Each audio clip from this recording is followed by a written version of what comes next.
Glass Ag Recycling celebrated a record-breaking glass recycling drive with local schools.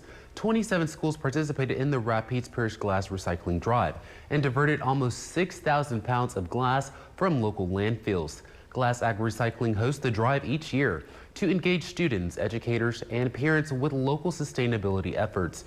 The event coincides with Earth Day and Louisiana's Love the Boot Week, which with partners like Crest Industries, Keep Louisiana Beautiful, and the Rapides Parish School Board. The program has seen strong support over the years.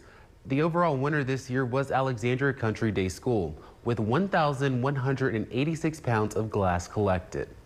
I remember seeing a lot of students coming in and saying, I got my glass, I got my glass. It feels really nice to have been able to donate this much in our community, been able to help out this much. The Lieutenant Governor came to our school one day and he was talking about the Glass Act, and so the whole school got to hear exactly what it was. So I think that also helped out. Yeah. RPSB students, faculty, and staff were encouraged to participate by collecting their food-grade glass containers during the 2 weeks leading up to the statewide celebration.